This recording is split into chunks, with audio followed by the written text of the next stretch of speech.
আব্বা নানা জানের রওজা গোড়া দাঁড়িয়ে চোখের পানি ফেলে কাঁদে আর বলে নানা জান যে হুসাইনকে আপনি কাঁধে করে নিয়ে মদিনার বাজারে ঘুরেছে, যে হুসাইনকে পিঠে চাপিয়ে মদিনার ওপর নববী শরীফে হামাগুড়ি দিয়ে ঘুরিয়েছে, যে হুসাইন আপনার নামাজ অবস্থাতে পিঠের উপরে বসে যেত, হুসাইন পড়ে যাবার জন্য সিজদা থেকে মাথাটা আপনি তুলতেন না, আজকে দিনে সেই হুসাইনকে এমন করে শহীদ করে দিবার জন্য আপনারই একদল উম্মতেরা উঠে পড়ে লেগেছে।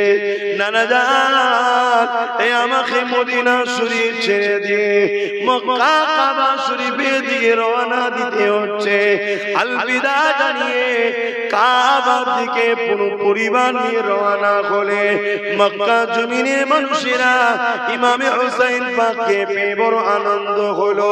তারা ইমামে হুসাইন পাকের নেতৃত্ব মেনে নিল, হুজুরের হাতে বায়াত হয়ে গেলে হুজুরের অনুসরণ করতে লাগলে, হুজুরকে তেনারা নিরাপত্তার সঙ্গে ঘিরে রাখলে।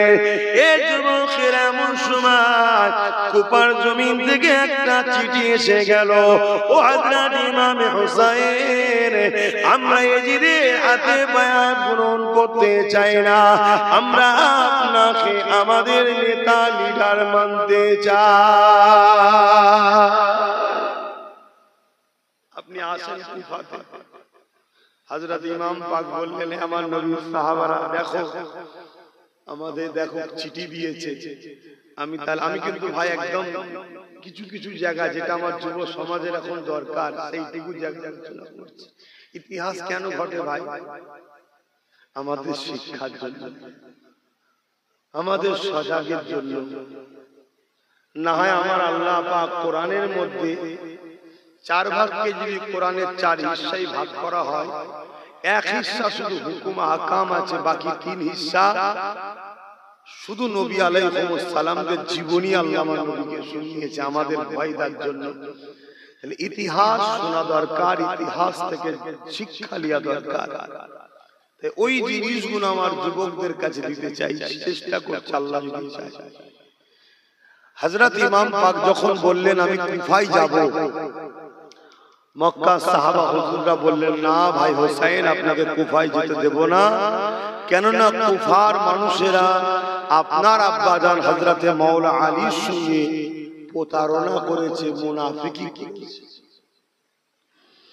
এ আমার নওজোয়ান তরুণেরা, যুবকেরা, ইসলামের সব থেকে ভয়ানক দুশমন হলো মুনাফিক। এ নওজোয়ানেরা হযরত আলী রাদিয়াল্লাহু তাআলা হুজুরকে শহীদ করেছিল কারা? হযরত আলী রাদিয়াল্লাহু তাআলা যখন কুফার জামে মসজিদে ইমামতিতে নামাজ পড়াতে লেগেছে, হুজুরের কাতারে দাঁড়িয়ে নামাজ হালেতে হুজুরের কাতারে দাঁড়িয়ে গেছে, সেও নামাজ পড়তে এসেছিল। আমার ইমামে হুসাইন হুজুরের আব্বা জান হযরত শেরে খোদা মাওলা আলী হুজুরকে ওই নামাজ অবস্থাতে নামাজি মুসলমান দাবিদার তারাই শহীদ করে দিয়েছিল। এদেরকে বলা হয় মুনাফিক। হযরত ওসমান গনি হুজুরকে শহীদ করে দিয়েছিল কারা? এ যুবকেরা, তরুণীরা, বাপেরা 40 দিন ওসমান গনি হুজুরের বাড়িতে তারা নামাজ একসাথে জামাতে পড়েছে, একসাথে তারা উঠা বসা করেছে, তাদের মুখে দাঁড়িয়ে টুপি সবই ছিল, কিন্তু ওসমান গনি হুজুরকে তারা শহীদ করার জন্য ঘরকে ঘিরে ফেললো। হযরত ওসমান গনি বলেছিল তোমরা যে মুখে আল্লাহ নবীর কলেমা পড়ো, নামাজ পড়ো, আবার তোমরা সেই নবীর জামাতা হযরত ওসমানকে তোমরা শহীদ করতে চাইছো। তারা এত কিছু বুঝার পরও কোনো কথা শুনলো না। দুনিয়ার লোভ লালসা, অর্থের জন্য, পদের জন্য হযরত ওসমান গনিকে তারা শহীদ করে দিয়েছিল। এরাও ইহুদি, খ্রিস্টান, হিন্দু, অন্য ধর্মের লোক ছিল না, তারাও ছিল মুসলমান দাবিদার। শুনছেন? আমাদের সবচেয়ে বড় ক্ষতিকারক কারা? মুসলিম দাবিদার মুনাফিক, যারা সর্বসময় এজিদের দিকে থাকে, অর্থাৎ জালিম অত্যাচারীদের দিকে থাকে, তাদের অর্থ নিয়ে, তাদের সম্মান নিয়ে, তাদের পদ নিয়ে নিজের জাতের ক্ষতি করতে এক পা পিছোয় না। এরা মসজিদ, মাদ্রাসা, দ্বীন ইসলামের ক্ষতি করতে এক পা, ইতিহাস বলছে, কখনো পিছায় না। উপরন্তু অমুসলিমদের থেকেও এক কাঠি আগিয়ে আগিয়ে এরা গিয়ে দ্বীন ধর্ম ইসলামের ক্ষতি করেছে। এজন্যই আল্লাহ নবী বললেন, আমার বড় ভয় হয় আখিরি জামানায় আমার উম্মতদের প্রকাশ্য দুশমনেরা ক্ষতি করতে পারবে না। আমার বড় ভয় হয় একদল মুনাফিক মুসলমানেরা আমার উম্মতদের ক্ষতি না করে দেয়। এ নওজওয়ানেরা, আল্লাহ নবী আশঙ্কা করেছেন মুনাফিক মুসলমানদেরকে আল্লাহ নবী আশঙ্কা করেছে উম্মতের ক্ষতি না করে দেয়। তাই আমাদেরকে খেয়াল রাখতে হবে মুনাফিক আমাদের ক্ষতি না করে দেয়। মুনাফিক চিনবেন কি করে?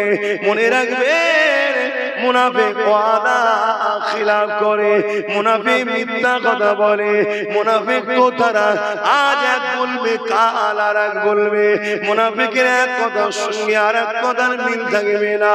মুনাফিকের আরো নমুনা রাসূল বলেছে, তাদের মুখে এক থাকবে, অন্তরের মধ্যে আর এক থাকবে, নিফাক থাকবে। এই যুবকেরা, তরুণেরা, মুনাফিকের আরো নমুনা রাসূলুল্লাহ বলেছে, তার মধ্যে একটা রাসূলুল্লাহ বললে, মুনাফিক কখনো আমার খানদানের ভালোবাসার লোক হতে পারে না। মুনাফিক কখনো আলে রাসূলদের ভালোবাসতে পারে না। মুনাফিক তো তারা যারা আলে রাসূলদের সমালোচনা করে। এই যুবকেরা, তরুণেরা, বাবেরা, তাই বলে দিয়ে যায়, পৃথিবীর ইতিহাস ইসলামের যুগে যুগে দুশমন অনেকেই করেছে, কিন্তু প্রকাশ্য দুশমনেরা ক্ষতি করতে পারেনি। ইসলাম ও মুসলমানদের উপরে অনেক বড় কষ্ট আঘাত দিয়েছে একদল মুনাফিক মুসলমানেরা। আমাদের কাছে সব থেকে প্রথম কাজ এখন কি? মুনাফিক চিনতে হবে। আর মুনাফিক চিনা বড় মুশকিল। মুনাফিক মসজিদেও যায়, ঈদগাহও যায়, মুনাফিক হজও যায়, নামাজও পাওয়া যায়, রোজাতেও পাওয়া যায়। মুনাফিক দাড়িও থাকে, টুপিও থাকে। শুনছেন তো নাকি? মুনাফিক দেখা হলে সালামও দেয়, মাশাআল্লাহ বলে, আল্লাহু আকবার বলে, নরে তাকবীরও বলে। কিন্তু চিনার নমুনা কি বললাম? মুনাফিক রাসূল বলছেন, যারা আমার খানদান আহলে রাসূলদের সমালোচনা করবে, মুনাফিকের জবানের কোনো দাম থাকে না। আজ সকালে এক কথা বলবে, বিকেলে আরেক কথা বলবে, রাত্রিরে এক কথা বলবে, তো সকালে আরেক কথা বলবে। মুনাফিকের আর কি নমুনা? মুনাফিক কথাই কথাই মিথ্যা বলবে। মুনাফিকের আর কি নমুনা? মুনাফিক জালিমদের সঙ্গে দলদাস হয়ে ইসলাম, মসজিদ, মাদ্রাসা, কোরআনের পক্ষে তাদেরকে পাওয়া যাবে। তারা জালিমদের দুনিয়ার স্বার্থে তাদেরকে পাওয়া যাবে। কথা কোনো মনে থাকবে তো নাকি? আমার শুনছেন তো আপনারা? না আমার মতো ঠান্ডাতে আপনারাও ঝিমিয়ে গেলেন।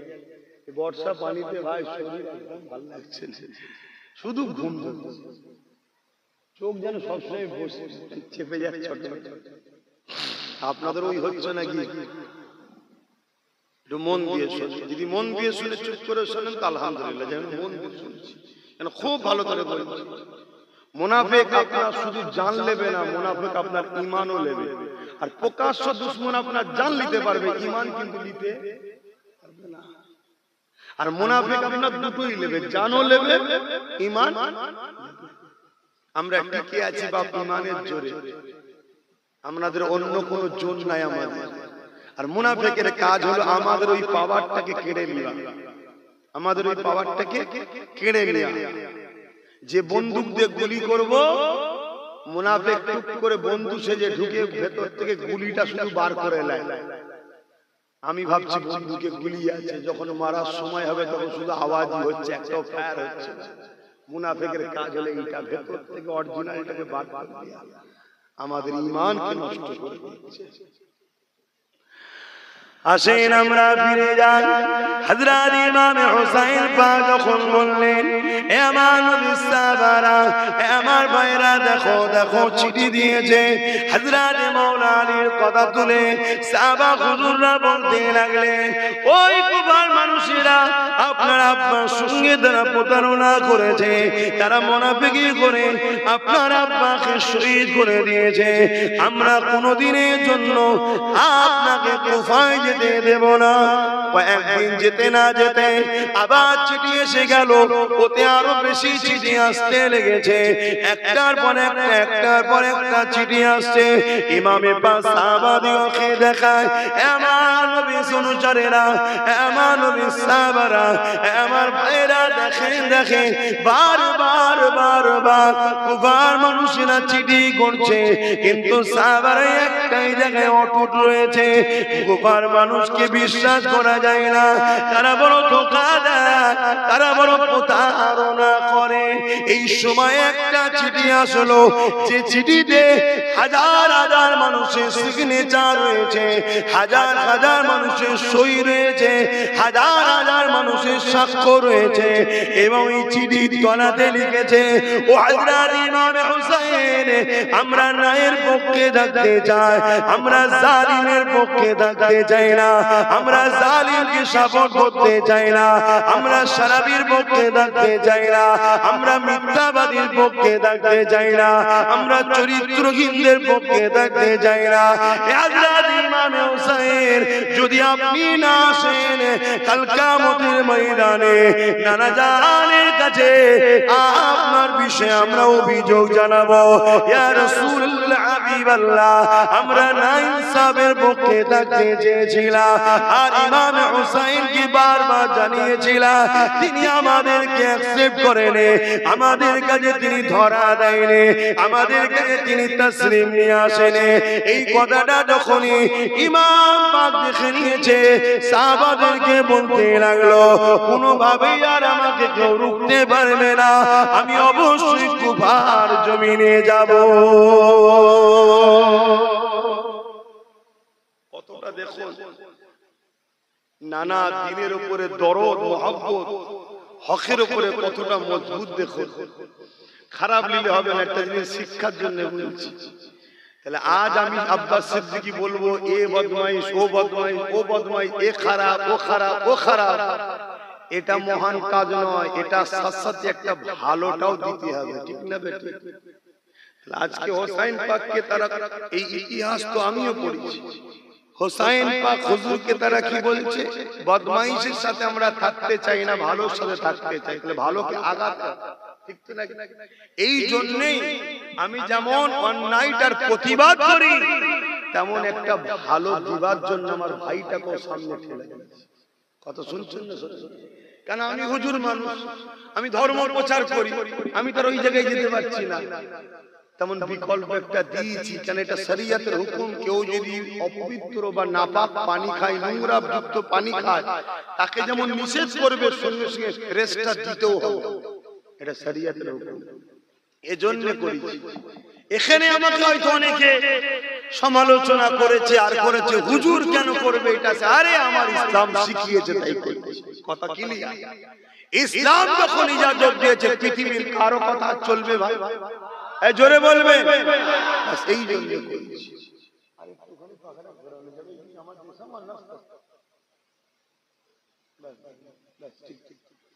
কথা বুঝলেন? একটা কথা যখন আসলে একটু বলে দিলাম। হযরত ইমামে হুসাইন পাক যখন যাবার জন্য ইরাদা করেছে, ইতিহাসটা শুনুন, একটু বলি তো নাকি? অনেকের ধারণা হয় এবার ইমাম হুসাইনের জীবনী শুনে আমরা কি করব, এই ধারণা আপনাদের হচ্ছে না তো? ইমাম হুসাইন পাক কিন্তু ঈমানের সাথে সম্পর্ক রাখে। জোরে বলুন সুবহানাল্লাহ। হ্যাঁ, আল্লাহ নবী বলেছে, যারা আমার হাসান হুসাইনকে ভালোবাসবে, তারা আমি রাসূল আমাকে ভালোবাসলো। যারা আমাকে ভালোবাসলো, আল্লাহ আপনি তাদেরকে ভালোবাসেন। জোরে বলুন সুবহানাল্লাহ। আর যারা আমার হাসান হুসাইনের সঙ্গে দুশমনি করলো, তারা আমি রাসূল আমার সঙ্গে দুশমনি করলো। আর যারা আমার সঙ্গে দুশমনি করলো, আল্লাহ তাদের উপরে লানত ও অভিশাপ বুগজ রাখে আল্লাহ তাদের উপরে। খুব সাবধান। ইমামে হাসান হুসাইন আমার আল্লাহ ও আল্লাহর রাসূলের পিয়ারা ছিলেন। জোরে বলুন সুবহানাল্লাহ। আমার আল্লাহ কত ভালোবেসেছে হাসান হুসাইন হুজুরকে। আহা হযরতে খাতুনে জান্নাত ফাতেমা জাহরা রাদিয়াল্লাহু তাআলা আনহা যখন নামাজে তাহাজ্জুদে দাঁড়িয়ে যেতেন, কোন রাত্রিরে ইমামে হাসান হুসাইন হুজুর কেঁদে উঠতেন। ওই সময় আল্লাহ পাক বলতেন, এ জিবরাইল দুনিয়া জমিনে চলে যাও, আমার ফাতেমা আমার নামাজে দাঁড়িয়েছে, তাহাজ্জুদে মশগুল হয়ে গেছে। এদিকে হাসান হুসাইন বাচ্চাদের কাঁদতে লেগেছে।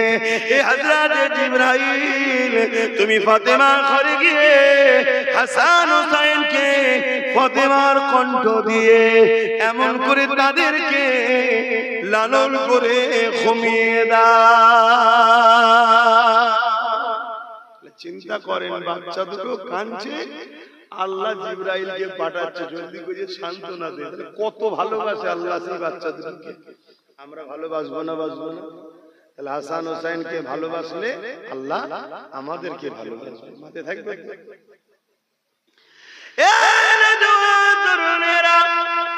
ওপরদিকে আল্লাহ নবী একদিন খাতুনে জান্নাতের ঘরের দিকে যেতে লেগেছে, বেটির ঘরে যাচ্ছে। এমন সময় ঘরের কাছাকাছি গিয়ে আল্লাহ নবীর কানে আওয়াজ এসে যায়, ঘরের ভেতর থেকে কান্নার আওয়াজ আসছে। আল্লাহ নবী খাতুনে জান্নাতকে সালাম দিয়ে বলতে লাগলো, এ বেটি ফাতেমা রে, কার কান্নার আওয়াজটা আসছে? ওই সময় খাতুনে জান্নাত বলতে লাগলে, আব্বা জান হাসান হুসাইন কাঁদতে লেগেছে। আল্লাহ নবী বলতে লাগলো, এ ফাতেমা রে, তুমি তো জানো হাসান হুসাইন কাঁদলে আমি রাসূলুল্লাহ বড় কষ্ট পাই, কেন বাচ্চা দুটো কাঁদতেছে? ওই সময় খাতুনে জান্নাত বলেছিলে, ইয়া রাসূলুল্লাহ হাবিবাল্লাহ, ঘরে কিছু নাই, খিদার জ্বালায় কাঁদতেছে। আল্লাহ নবী বাচ্চা দুটোকে কোলে নিয়ে নিজের জিহ্বা মোবারক বাচ্চাদের মুখে দিতে লেগেছে।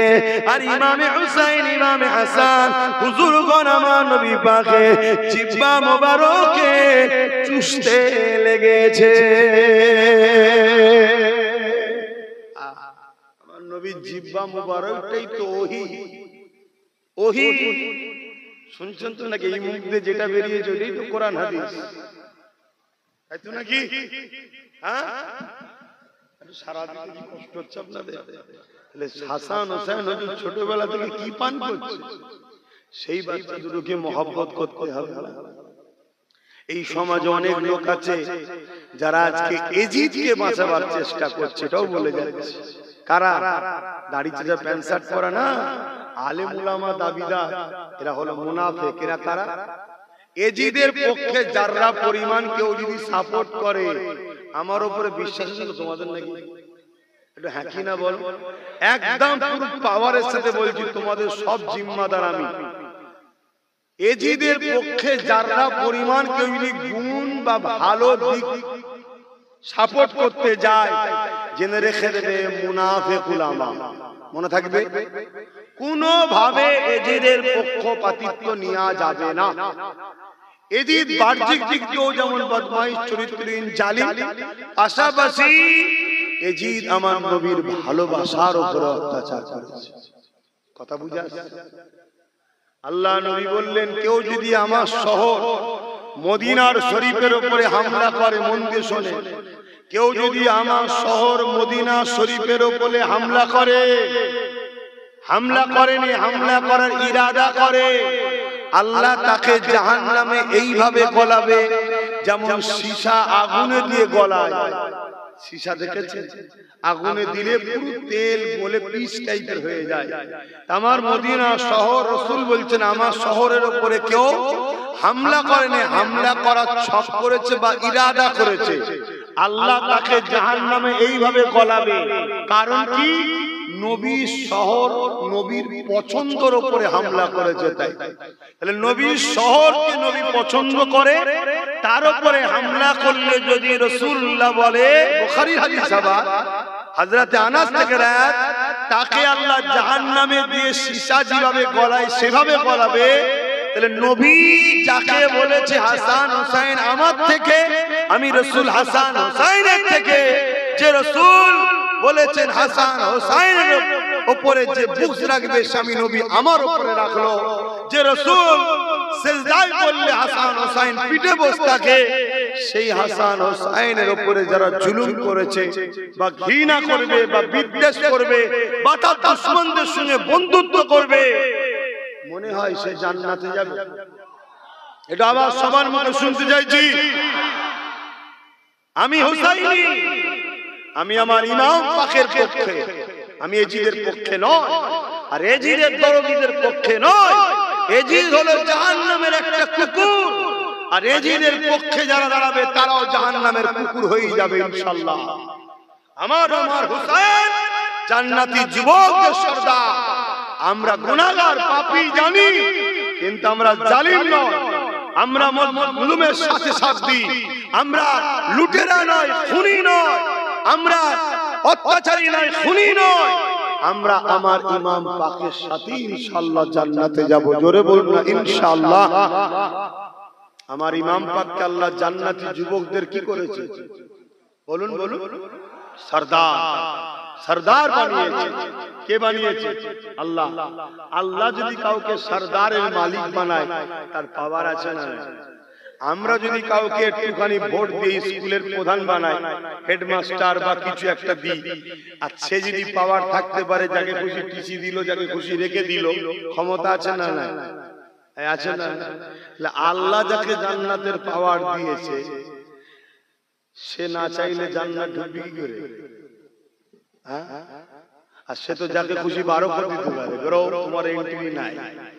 আল্লাহ পাওয়ার এমনি দিয়েছে নাকি? আল্লাহ তো জানে আমার হোসাইন কে, আমার হোসাইন তো তাকেই জান্নাতে রাখবে যে জান্নাতে যাওয়ার উপযুক্ত, তাই তো দায়িত্ব দিয়েছে। আল্লাহ জানেন না? জানেন না? বলবেন তো আল্লাহ জানেন না? জানেন না? আল্লাহ সব জানেন। তাহলে সেই হোসাইন হুজুরের দুশমনদের সাথে সাথ দেবেন না। আজকে আমার কিছু মুসলিম ভাইকে দেখে অবাক লাগে, সামান্য পদের জন্য এরা নবী বংশের আওলাদদের গাল দেয়, সামান্য পদের জন্য মসজিদ, মাদ্রাসা, কবরস্থান, ঈদগাহ, খানকা, দ্বীনের দুশমনদের সাথ দেয়। আমার দেখে আফসোস আর ভাবি, এরা যদি সেদিন থাকতো, এরা এজিদের সাথে সাথ দিয়ে হোসেনের বিরুদ্ধে তরোয়াল ধরতো। কথা কি বলা ভালো? এটা তো বাস্তব, এটা তো বাস্তব। বাবেরা নওজওয়ান তরুণেরা আল্লাহ নবীর সাহাবারা বলতে লাগলেন, ও হযরত ইমাম হুসাইন, আপনি যখন যাবেন এত মন স্থির করতে লেগেছেন, আপনি আগে একজন কাউকে আপনার প্রতিনিধি হিসাবে কুফার জমিনে পাঠিয়ে দেন। আল্লাহ নবী হযরত নবী নওয়াসা হযরত ইমাম হুসাইন হুজুর বললেন ঠিক আছে। এই সময় হযরত ইমাম মুসলিম হুজুরকে পাঠিয়ে দিয়া হলো কুফার জমিনে। ইমাম মুসলিম হুজুর রওনা দিলেন। ইমাম মুসলিম হুজুরের দুটো ছোট ছোট বাচ্চা ছিল, মুহাম্মদ আর ইব্রাহিম। এই দুটো বাচ্চাকে নিয়ে তিনি রওনা দিয়ে দিলেন, কুফার জমিনে পৌঁছে গেলেন। কুফার জমিনে যখন পৌঁছালেন, কুফার মানুষের অনেক দরদি দেখাতে লাগলো, অনেক ভালোবাসা দেখাতে লাগলো। ইমামে মুসলিম হুজুরের হাতে রাতের মধ্যে 30-40 ইখতিলাফ আছে। 40,000-এর উপরে মানুষ বায়াত কবুল করলে। খবরটা ভালো না খারাপ? 40,000 লোক বায়াত নিয়েছে। আর বায়াতটা লিখছে কার পক্ষ থেকে? ইমাম হোসেন হুজুরের পক্ষ থেকে। যেমন আমি আব্বাস সিদ্দিকী বায়াত করি আমার দাদা হুজুরের পক্ষ থেকে, জানেন তো নাকি? এটা হযরতে মুসলিম হুজুর বায়াত দিয়েছিলেন ইমাম হোসেন হুজুরের পক্ষ থেকে। আমরা সবাই হলাম দাদা পীরের সিলসিলার মুরিদ, তাই তো নাকি? বলবেন তো? আচ্ছা, আপনারা দাদা হুজুরকে ভালোবাসেন আমার জন্য না আমাকে ভালোবাসেন দাদা হুজুরের জন্য? একটু জোরে বলেন। আমাকে ভালোবাসেন দাদা হুজুরের জন্য, তাই তো নাকি? তাহলে আমি যদি কখনো ভোলা হয়ে যাই, আল্লাহ না করে, তার আগে যেন আল্লাহ আমার মরণ দেয়। বলুন আল্লাহুম্মা আমিন। বললেন না? আমি জাহান্নামে যাই চাই আপনার? তাহলে ভুল রাস্তায় যাবার আগে মরে যাওয়াই ভালো রে বাবা, তাই তো নাকি? মরণ তো সেই হবে। তাহলে সেই জায়গায় আপনারা কি দাদা হুজুরের থেকে মুখ ঘুরিয়ে নেবেন? দাদা হুজুরের সমালোচনা করবেন, পাঁচ হুজুরের সমালোচনা করবেন, আমি দোষী, আমি গোলা হয়েছি, আমি খারাপ হয়েছে, এর জন্য আমি দোষী। দাদা হুজুর পাঁচ হুজুরের সমালোচনা আমরা করব না। আব্বাস সিদ্দিকী যেমন দাদা হুজুরের আওলাদ, আপনারা কি দাদা হুজুরের আওলাদ নয়? আপনারাও তো আওলাদ।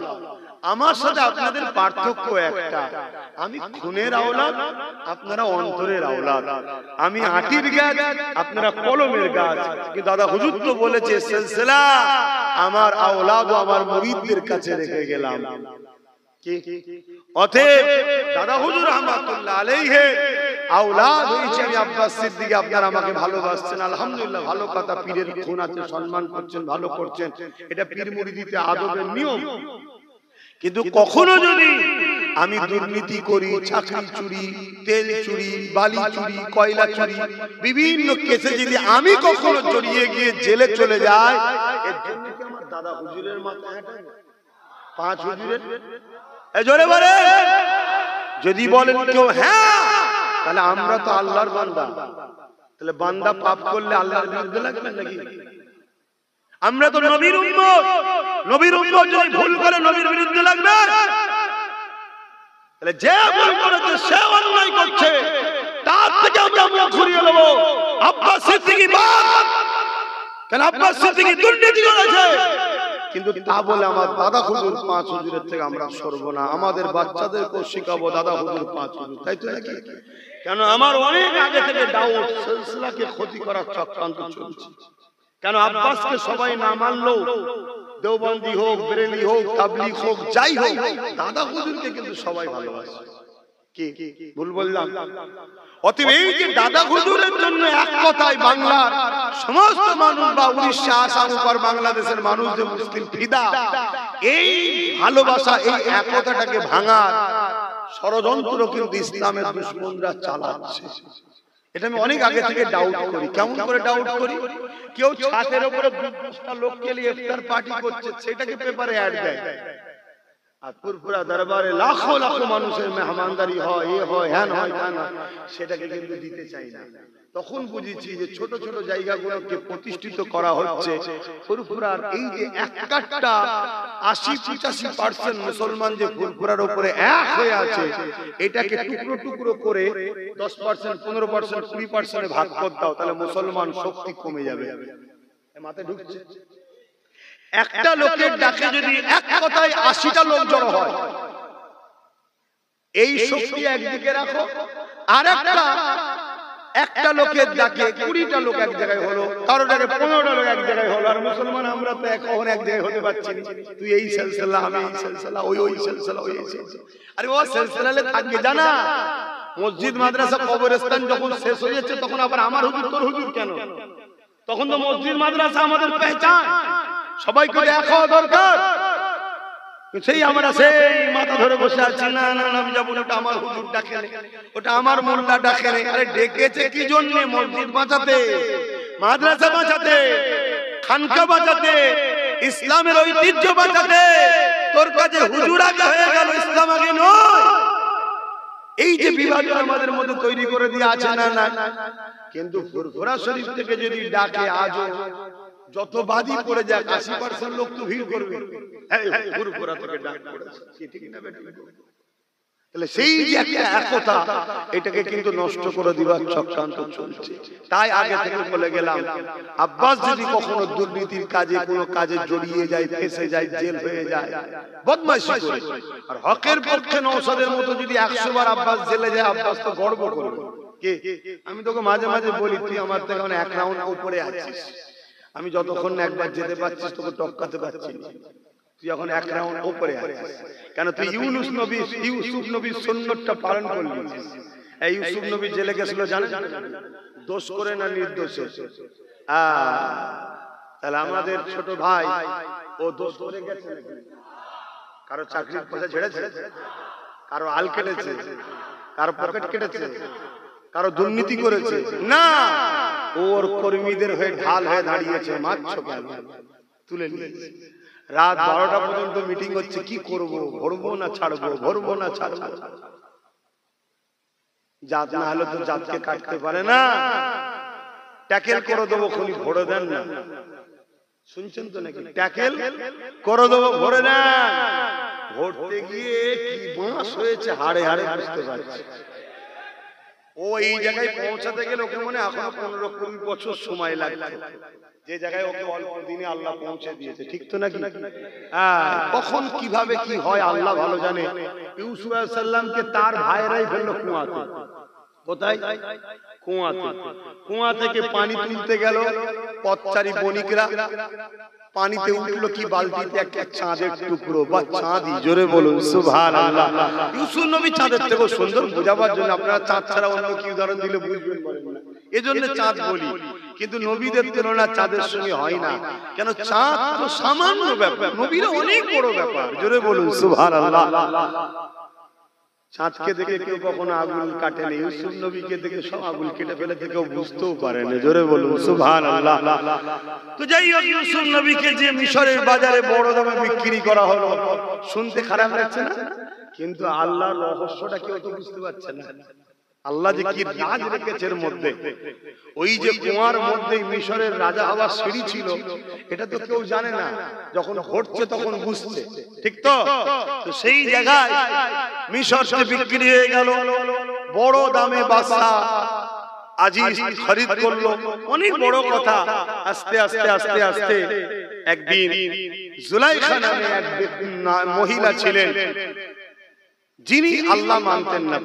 আল্লাহকে ভালো করে শুনবেন, কতজন এসে গেছে বলে দিচ্ছি।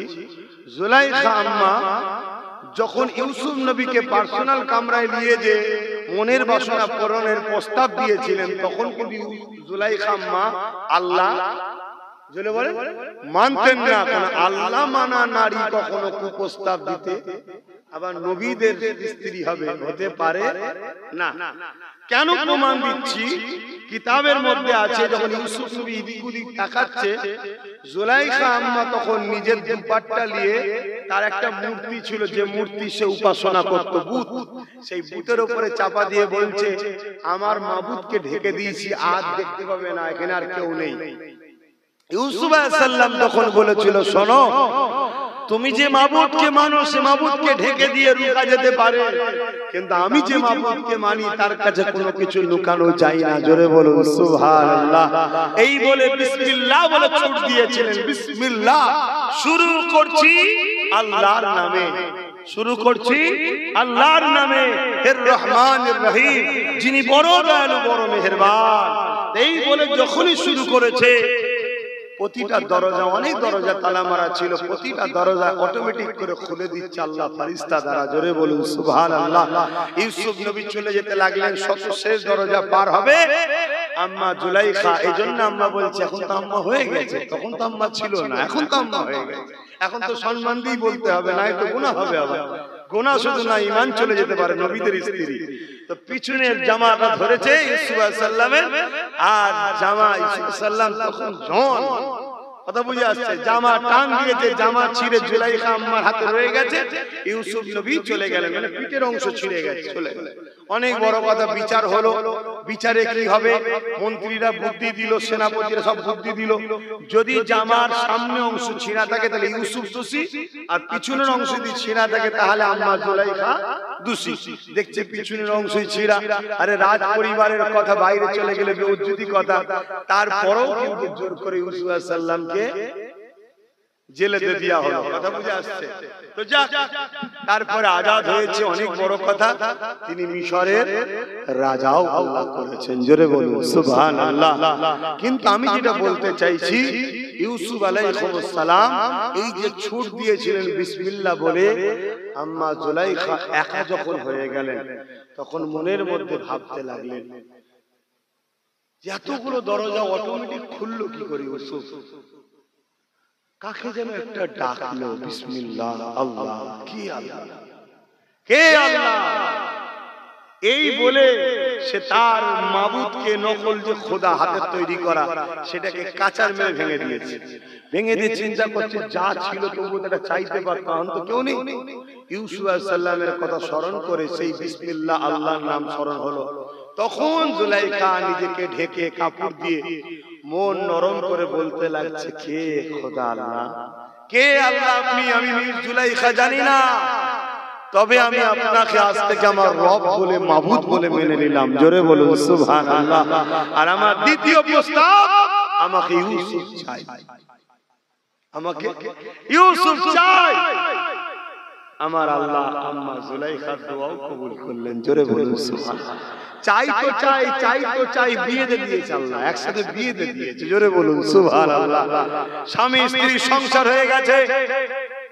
এবার ইউসুফ আলাইহিস সালাম দেখছে জুলাইখা আম্মা ঘরের দরজা দিয়ে আল্লাহ ধ্যানে দিবানা হয়ে গেছে। ইউসুফ নবী ডাক দিচ্ছে জুলাইখা, আল্লাহ আওয়াজ দিয়ে বলছে ইউসুফ, জুলাইখা এখন আর সাড়া দেবে না, জুলাইখা এখন আমার প্রেমে দিবানা হয়েছে। জোরে বলুন সুবহানাল্লাহ। কথা বুঝতে পারছেন? তো যাই হোক, কেন আম্মা জান জুলাইখা ভাবলেন যে আল্লাহ কত দয়ালু, আমি প্রথমবার শুধু তিনাকে না জেনেই বললাম তুমি আমার রব মাবুদ বলে মেনে নিলাম, আর আমার ইউসুফ চাই, চাই তো চাই, জীবন সাথী বানিয়ে দিল। তা আল্লাহ তোমাকে যদি আমি আরো ভালোবাসি, তুমি আমাকে আরো না কত কি দেবে। তাই ইউসুফ আলাইহিস সালামের কথাও আর আম্মা জুলাইখার মনে নেই। তিনি তখন আল্লাহর দিবানা হয়ে ধ্যানে পড়ে গেলেন। জোরে বলুন সুবহানাল্লাহ। যা কাছে ফিরে আসে একটা কথা বলতে গিয়ে অন্য দিকে চলে গিয়েছিলাম। হযরত ইমামে মুসলিম হুজুর কুফার জমিনে চলে গেলে, 40,000 লোক হুজুরের হাতে বায়াত হয়ে গেলে। এই মেসেজটা ভালো দেখে ইমামে মুসলিম হুজুর একটা চিঠি লিখতে শুরু করলে, সালামবাদ বলতে লাগলে, ও হযরত ইমামে হুসাইন, কুফার মানুষেরা সত্যি আপনাকে চাইছে, আপনার পক্ষ থেকে আমার হাতে 40,000 লোক বায়াত নিয়ে নিয়েছে। এই চিঠিও রওনা দিয়ে দিল।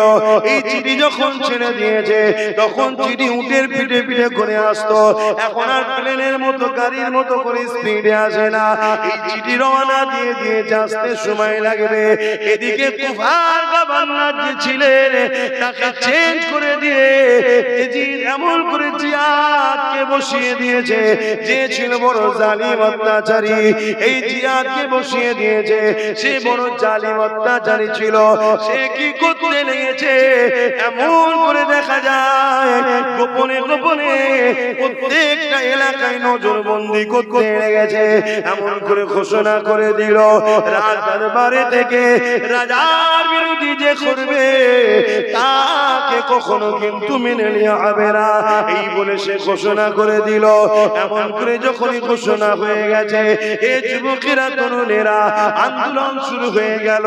এই আন্দোলন যখন শুরু হয়েছে, জিয়াদ কি বলতে লেগেছে, ওই কুফার গভর্নর কি বলতে লেগেছে, তোমরা এইভাবে সবাই চিৎকার চেঁচামেচি না করে তোমাদের মধ্যে থেকে নেতা লিডার একজন একজন করে আমাদের গভর্নর অফিসে আসো, তোমাদের সঙ্গে আলোচনা হবে। শুনছেন? আজকে এরকম ঘটছে না? আজকে যখন আন্দোলন দিয়ে ব্যাপক লেবে, অমনি কি বলবে, তোমাদের নেতাগুলো যারা আছো, মাথাগুলো আসো, আমরা একটু বসে আলোচনা করব। ওই ভেতরে মাথাগুলো যাওয়ার পর বেরিয়ে কি মধু খায় আল্লাহই জানে, সব আলোচনা শেষ হয়ে যায়। কি হয় না হয়? কথা বলছে না তো, কি মধু খায় জানি না, সব আলোচনা কি হলো।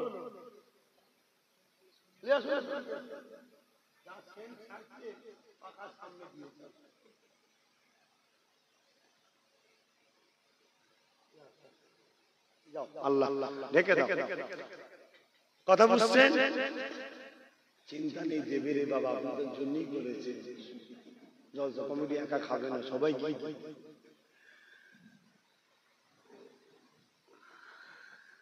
কি এমন পানি পড়া দিল, সব যে যার ঘরে চলে গেল, আন্দোলন বন্ধ হয়ে গেল।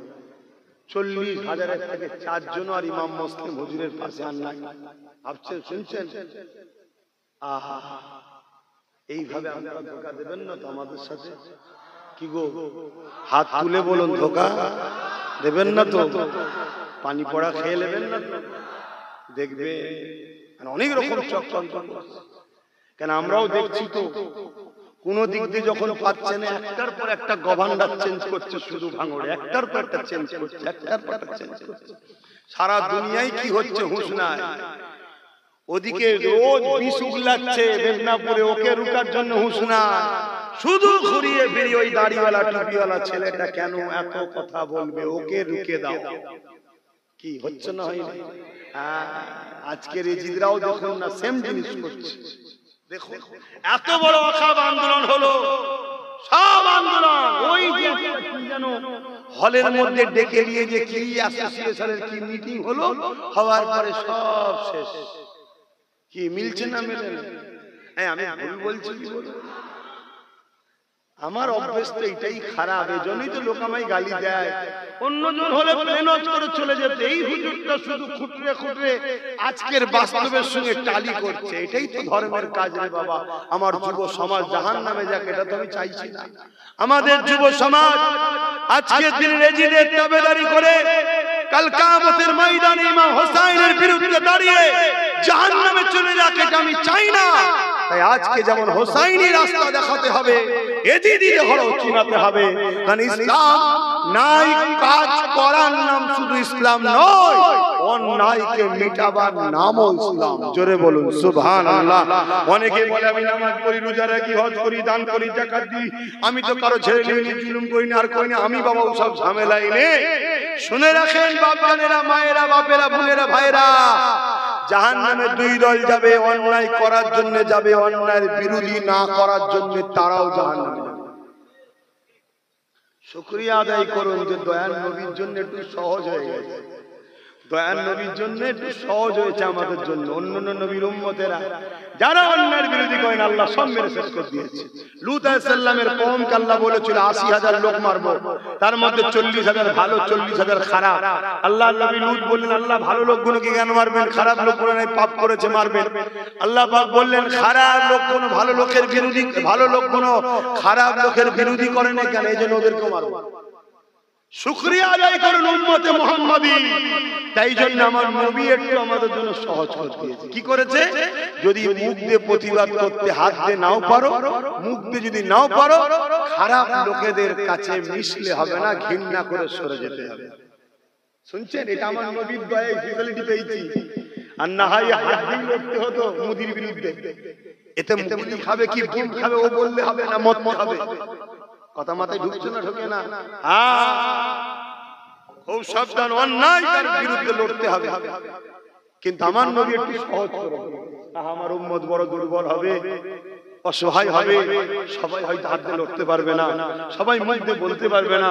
তাই নবী বলল, কমসে কম অন্তর থেকে ঘৃণাই করে এই জিজ্ঞেস করে থাকবি না, দূরে সরে যা। শুনছেন? তাহলেও তোর ঈমান আছে, তুই জান্নাত যাবি। জোরে বলুন সুবহানাল্লাহ। সেই নবীকে ভুলে যাবেন আপনারা? কত সুযোগ করে দিল বলেন তো।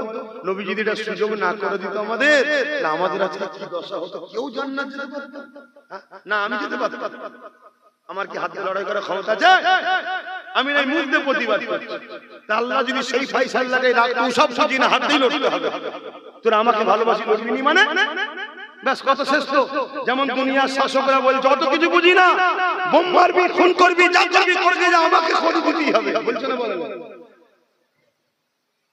তাহলে আজকে এরা অন্যায়ের পক্ষে যদি এতটা জেদ ধরতে পারে, আর আল্লাহ যদি বলে নারীকে প্রতিষ্ঠিত করার জন্য, সন্ত্রাস মুক্ত সমাজ গড়ার জন্য তোদেরকে লড়তে হবে, তাহলে আমরা কি করতাম? এই আমার লড়ার ক্ষমতা আছে? তাহলে ফেঁসে যেতাম। কিন্তু আমার দয়াল নবী আমাদের জন্য সুযোগ করে দিল। তবে লাস্টের যে কথাটা বললাম, অন্তর থেকে ঘৃণা করে দূরে সরে যাওয়া, এটা খুবই দুর্বল ঈমানের লক্ষণ। তারপরেও কিন্তু ঈমান থাকবে। হযরতে মুসলিম হুজুরের দিকে চিঠি করে দিলেন, আর এদিকে হোসেন হুজুর চিঠি পেয়ে বেরোবার জন্য প্রস্তুতি নিয়ে নিলেন। আর এদিকে কি হলো? সব মুসলিম হুজুরের সাথ ছেড়ে দিল। হুজুর একা। আল্লাহ নবীর একজন সাহাবী হুজুরের বাড়ি থেকে হযরতে মুসলিম হুজুর আশ্রয়টা নিয়ে নিলেন।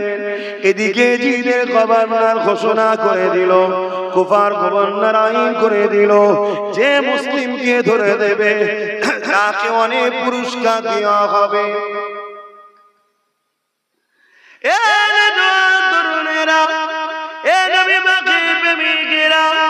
চারিদিকে যারা হুজুরের হাতে হাতে বায়াত হয়েছিল তারা এখন অর্থের জন্য ইমাম মুসলিম হুজুরকে খুঁজে বেড়াচ্ছে, হুজুরকে ধরবে বলে হুজুরকে খুঁজে খুঁজে খুঁজে খুঁজে বেড়াতে লেগেছে। এই যুবকেরা, তরুণেরা, বাপেরা, অনেক বড় লম্বা চওড়া কথা। ইমামে মুসলিম হুজুর ওই বাড়িতে গোপনে আশ্রয় নিয়ে নিলেন। এই নওজওয়ানেরা খবরটা এমন করে কুফার গভর্নরের কাছে পৌঁছে গেল, হযরত উম্মে হানি হুজুরের বাড়িতে রয়েছে। এই খবরটা যখন পেয়ে গেলে ওই সময় হযরত হানি হুজুরকে কুফার গভর্নর ডেকে পাঠালো।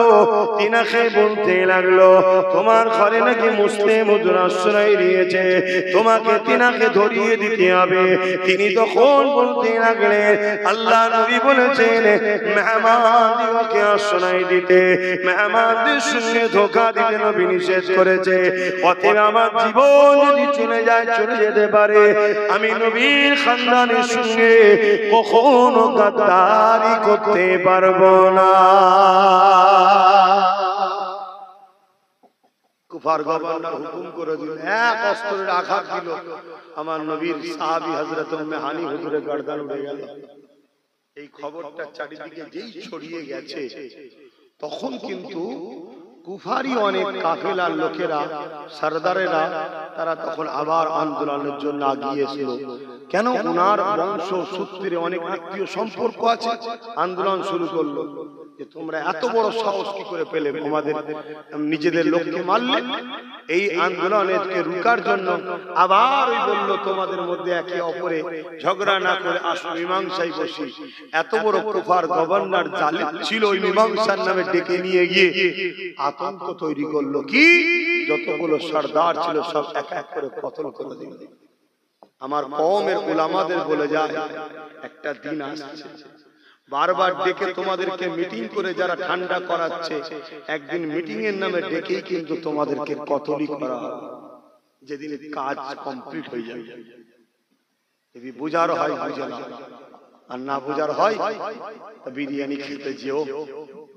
আমি কি করতে পারি? আমার নওজোয়ান তরুণেরা, আব্বারা, এদিকে উম্মে হানি হুজুরের ঘোড়া নিরাপদ না মনে করে হযরত মুসলিম হুজুরের কানে যে খবরটা চলে আসলো, উনি অস্ত্রকে বার করে নিয়ে কুফার গভর্নরের সামনে দেবে বললে, কে আসো, আসো আমার সঙ্গে লড়াই করবে। নবীর আওলাদের মোকাবেলা করা তোমাদের যখন এত শখ, আসো আমার মোকাবেলা করার জন্য। হযরত ইমামে মুসলিম হুজুরের সঙ্গে এমন করে চারিদিক দিয়ে মানুষ হামলা করতে শুরু করলো। কারা হামলা করছে? শোনো, যারা কলেমা পড়েছে আমার নবীর, যারা নামাজও পড়ে ৫ ওয়াক্ত, কিন্তু সামান্য পদের জন্য, সামান্য অর্থের জন্য, সামান্য লোভ লালসার জন্য নবীর আওলাদ, নবীর খানদান হযরত এমন করে মা বিজরতে মুসলিম হুজুরের বিরুদ্ধে তারা লড়াই লেগে গেল। দীর্ঘক্ষণ লড়াই করতে করতে ইমামে মুসলিম হুজুর এমন করে তিনি আল্লাহ পাকের হাওয়ালায় শহীদ হয়ে গেলেন।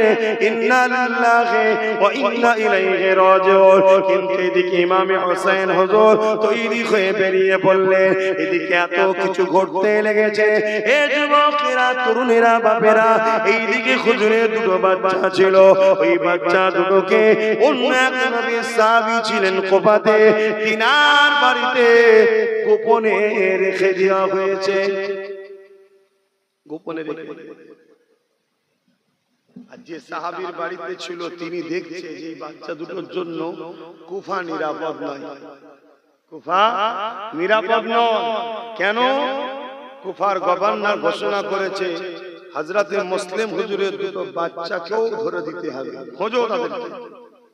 চিন্তা করে, এই যে বাচ্চাদেরকে হত্যা করা, এটা এজিদের খসলো। শুনছেন তো নাকি? কার খসলো? জোরে বলে। গতকালকে দেখছিলাম ভাঙরে বোম টোম নাকি সব মেরেছে, একটা 8-10 বছরের 10 দিনের বাচ্চা ওই আওয়াজে অজ্ঞান হয়ে গেছে। তাহলে এরা কারা? এরা মুসলিম সুরাতে এজিদ বাহিনী, আজকের এজিদের সাথীরা দিচ্ছে। আর এজিদ যে শুধু পুরুষ হবে এমনটা নয়, মহিলা এজিদও হয়। আরে এজিদ ওই তো জুলুমের নাম, শুনছেন তো নাকি? যেমন কিছুদিন আগে দেখলাম মুর্শিদাবাদে নদিয়াতে আমাদের বোন, ছোট্ট একটা বোন 9 বছর তামান্না, তাকে আজকের এজিদরা বোম মেরে মেরে ফেললো, দেখলেন না? মোহাম্মদ আর ইব্রাহিম 2 বাচ্চাকেও খুঁজছে। তাই সাহাবী হুজুর ওই ফজরের ওয়াক্ত হলে কুফা থেকে কাফেলা বাহির হয়, এই রাত্রিরে কাফেলা বাহির হয়, যে কাফেলা মদিনার দিকে রওনা দেয় বা মক্কা বিভিন্ন জায়গায় যায় ব্যবসার জন্য। এই দুটো বাচ্চাকে বলল, তোমাদেরকে ওই কাফেলা ধরিয়ে দেবো, তোমরা উটের পিছনে আস্তে আস্তে যেতে যেতে যেতে যেতে তোমরা মক্কা বা মদিনায় পৌঁছে যাবে। এই ঘোষণা করে দুটো বাচ্চাকে ছেড়ে দেয়। কিন্তু আবার ঘুরে ঘুরে ঘুরে সেই কুফায় চলে আসে। যার যেখানে আল্লাহ মরণ রেখেছে, হাজারো চেষ্টা করে সেই জায়গা থেকে কেউ সরে যেতে পারবে না। আবার পরের দিন রাত্রিরে ছেড়েছে, আবার সেই ঘুরে কুফা। ফজর যেই হয় একে কুফা। কখন যেন রাস্তা ভটকে যায়, ঘোড়ার কাফেলা চলে যায়, উটের কাফেলা চলে যায়, দেখতে পাই। এইভাবে 2 দিন হয়ে যাবার পর 3 দিনের দিনে যখন আবার ছেড়ে দিয়েছে, আবার রাস্তা ভটকে গিয়ে এমন করে কুফার জমিনে চলে এসেছে। ফজরের ওয়াক্ত হয়ে যায়, আকাশ আস্তে আস্তে পরিষ্কার হতে লেগেছে।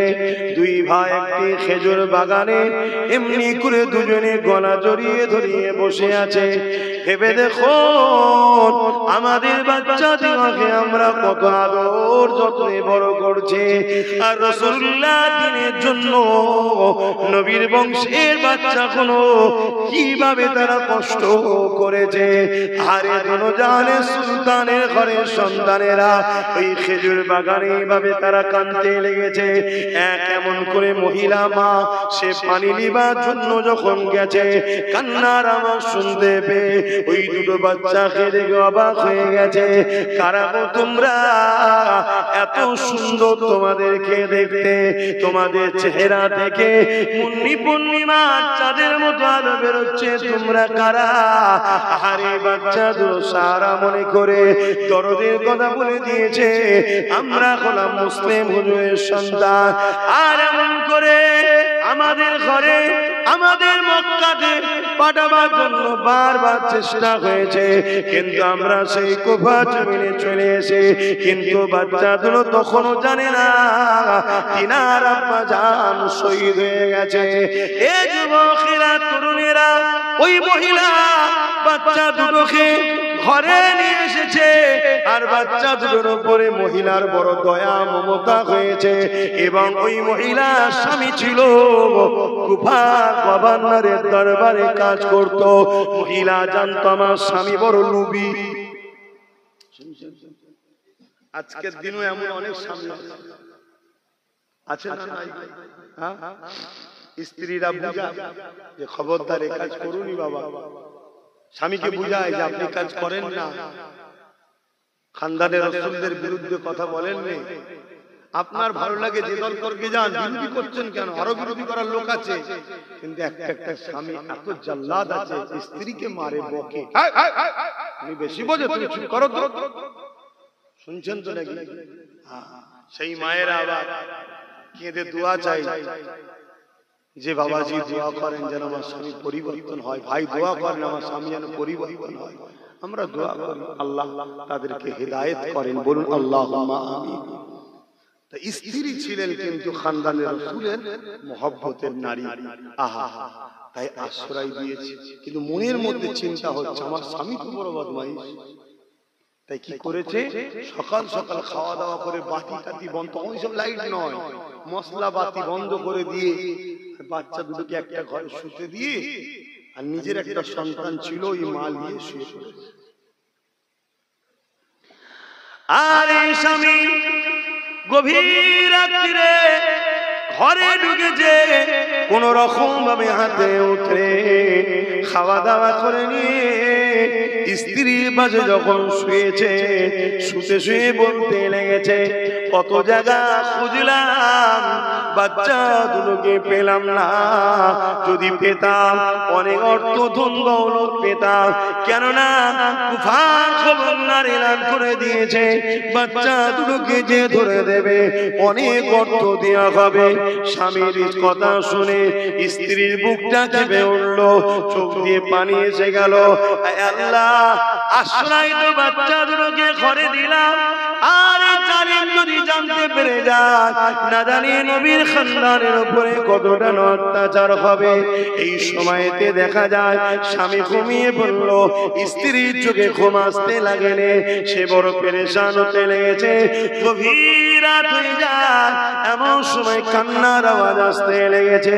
বড় ভাই ছোট ভাইকে ওঠাতে লেগেছে, উঠে পড়েন ভাই, আর আমাদের মায়ের কাছে যাওয়া হবে না ভাই, কেননা আমি রাসূলুল্লাহকে খবর দেখলাম।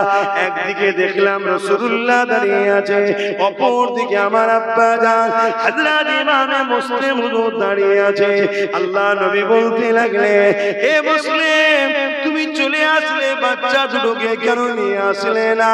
ওই সময় আব্বা রাসূলুল্লাহকে বলতে লেগেছে, এক্ষুনি চলে আসবে, দেরি হবে না হুজুর, খুব তাড়াতাড়ি বাচ্চা দুটো চলে আসবে। এই খবর থেকে বোঝা যেতে লেগেছে আমার আব্বা জান দুনিয়াতে আর না, তিনি শহীদ হয়ে গেছে, আর আমাদেরও সময় এসে গেছে। কেন বাপ বলেছে খুব তাড়াতাড়ি চলে আসবে। উঠে বড় ভাই, দুই ভাই গলা জড়িয়ে ধরে ধরে কাঁদে। মায়ের কাছে আর যাওয়া হলো না, মক্কায় আর ফিরে যাওয়া হলো না। এদিকে জালিমের ঘুম ভেঙে যায়, জালিম বলতে লেগেছে, ওঠো ওঠো, বাচ্চার কান্নার আওয়াজ আসছে, দেখো কোথা থেকে আসছে।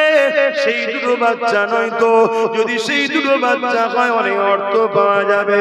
স্ত্রী বারবার বোঝাতে লেগেছে, আরে কার বাড়ির বাচ্চা, কোথায় কাঁদে কে জানে, কেন তুমি গভীর রাতে এত পেরেশান হতে লেগেছো, সৌ সৌ। সে কিছু কথা শুনলো না। শয়তান জালিম জাহান্নামের কুকুর একা একা উঠে পড়লো, উঠে পড়ে গুড়ি কান্না ফলো করতে গিয়ে পাশের ঘরের দরজা যখন খুলেছে, পুরো ঘরটা বাচ্চা দুটো শরীরের আলোয় আলোকিত হয়ে আছে।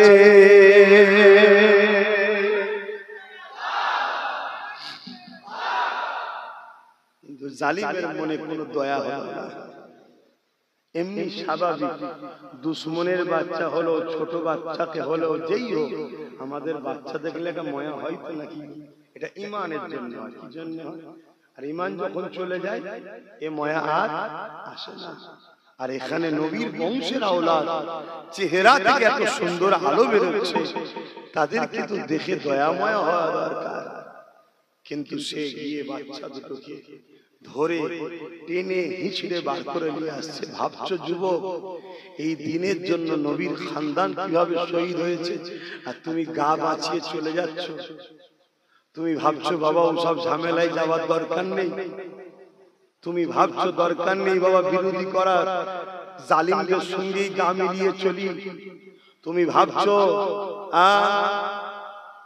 আমি মুফতি, আমি মৌলানা, আমি পীর, আমি পীরজাদা, আমি অন্যায় করলে কিছু হবে না, এটা ভাবছো? নিজের বিবেককে প্রশ্ন করো। অনেক কষ্টের পর ইসলাম তোমাদের দোগাছিয়াতে এসেছে, অনেক কষ্টের পর আজকে এতগুলো মানুষ মাথায় টুপি দিয়েছে, অনেক কষ্টের পর এতগুলো মানুষ আজকে ইসলাম পেয়েছে। কম ঝড় হয়নি ইসলামের উপরে। আর মনে রাখবেন, ইসলামের দুই শ্রেণীর দুশমন চরম ছিল। এক হলো জালিম শাসক, দ্বিতীয় হলো ধর্মের নামে বাবা। শুনছেন তো নাকি? আজ আমাদের সমাজে কেন্দ্র শাসক থেকে শুরু করে রাজ্য সরকার থেকে শুরু করে এরা রাজ ক্ষমতার জোরে আমার ইসলামকে ক্ষতি করছে না।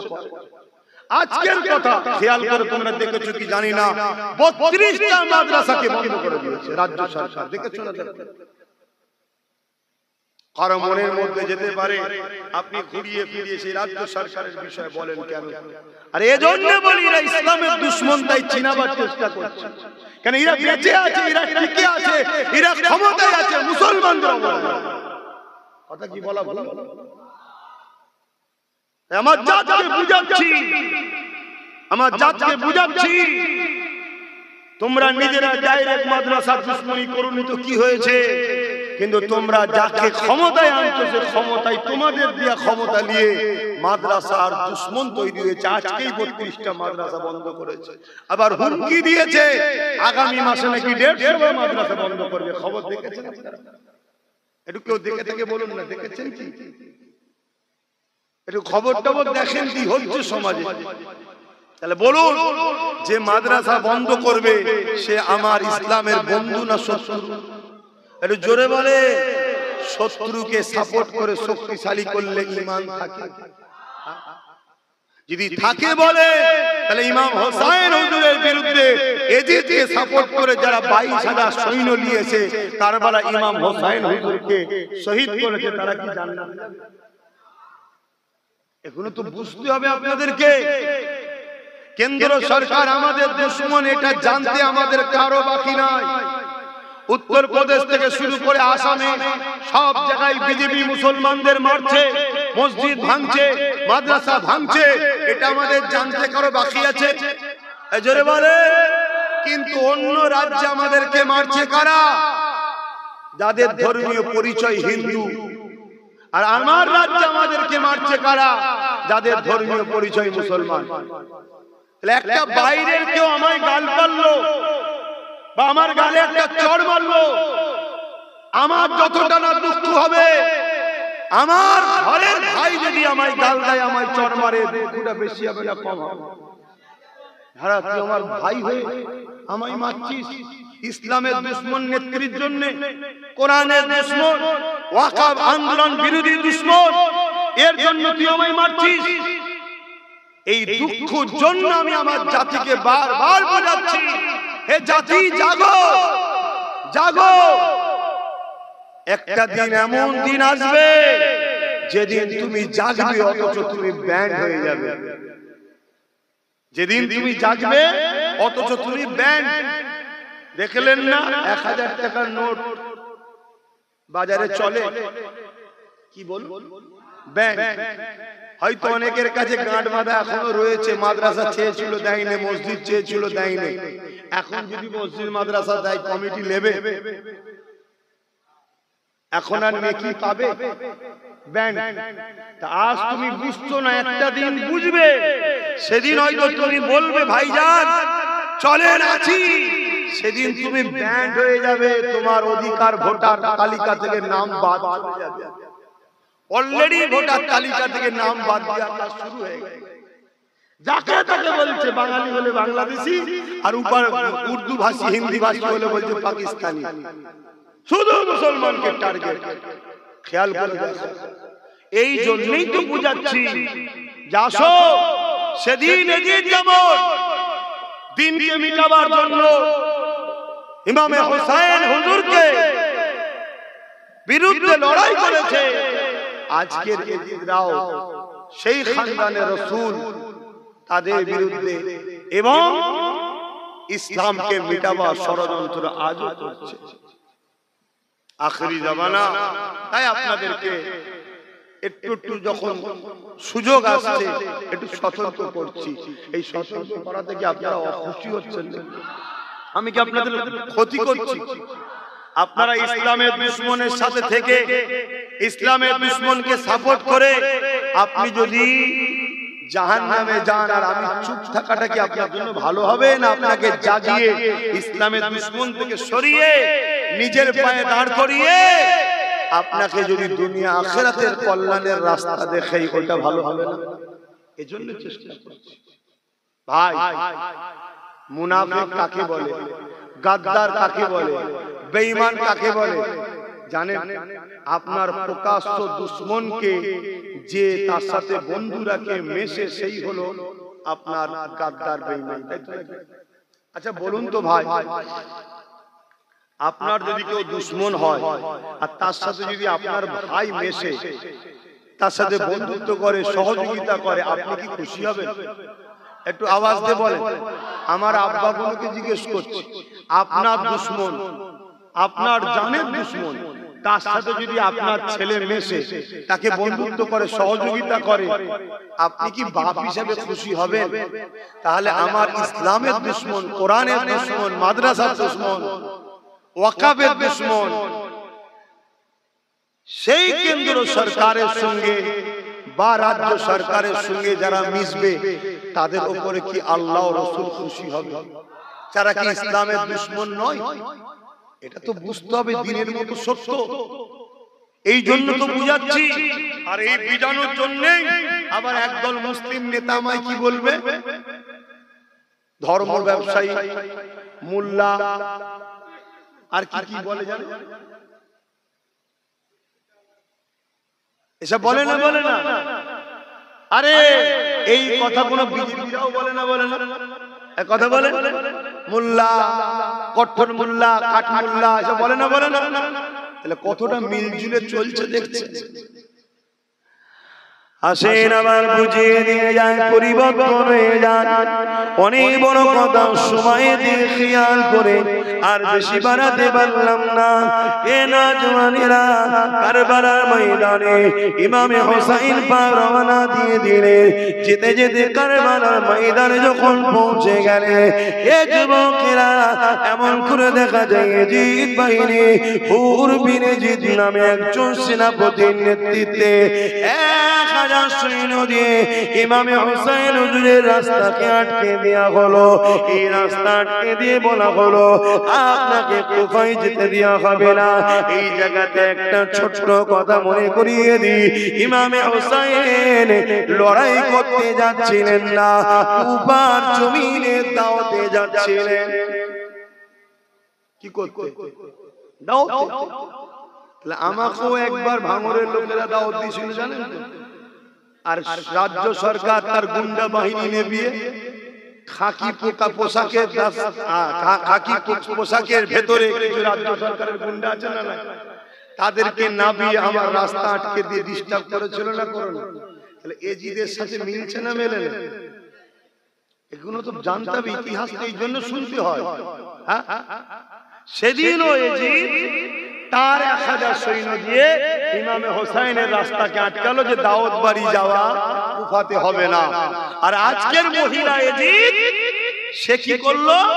তার গুন্ডা বাহিনী, তার সৈন্য নামিয়ে আমাকে আটকে বললো ধর্ম প্রচারে যাওয়া হবে। মিলছে না? বাপ দোষ করলে তো কথা শুনতে হবে নাকি? কারো কষ্ট হচ্ছে নাকি? দোষ করলে তো কথা শুনতে হবে। এবারে কোন শয়তান যদি মনে করে আমাদের হাতে পাওয়ার আছে, দেখে নেবো, দূর পাগল কুতেগার, একটা ফুসকুরি মারার ক্ষমতা আছে তোদের? একটা ফুসকুরি দেবে আল্লাহ, ওইটাকে মারার ক্ষমতা নেই। চুলকোনা মিটাতে পারে না, শুধু ডাক্তারখানায় যাচ্ছে, লোক সমাজ দেখা দেখি নেই, যেখানে সেখানে চুল করছে। এ হয় না? যে তার চুলকোনা মিটাতে পারে না, সে আবার বলছে মিটিয়ে দেবো। আরে সর্বনাশ, তোর হাতে আল্লাহ টেন্ডার দিয়েছে নাকি? আব্দুল সিদ্দিকী, তোরা যদি দুনিয়ার সামান্য কারো পাওয়ার নিয়ে এত মস্তান নিজেকে মনে করিস, এত দাদাগিরি মনে করিস, আরে আমরা আল্লাহর দ্বীনের প্রচারক, তুই তোর দুনিয়ার কোন দলের প্রচার করতে গিয়ে যদি তোর এতটা মনে হয় যে পাওয়ার, তাহলে আমরা তোমার আল্লাহর দ্বীনের প্রচার করছি। আমাদের আল্লাহর পাওয়ার আছে না? কম না বেশি? আল্লাহর সাথে লড়াই করার মতো কারো ক্ষমতা আছে? তাহলে আমাদের পাওয়ারটা কত হওয়া দরকার? কি হওয়া দরকার আছে না? তবে একটা জিনিস সিস্টেম আছে। কি সেই সিস্টেমটা? হলো এটা, আল্লাহ ধরে একটু দেরি করে। আল্লাহ ধরেন রহমতের কাজ ধীরে হয়, শয়তানের কাজ তাড়াতাড়ি হয়। খোদা যখন ধরে তখন নীল নদে ফেরাউনের মতো চুবিয়ে চুবিয়ে মারে। কি ধরেছে না?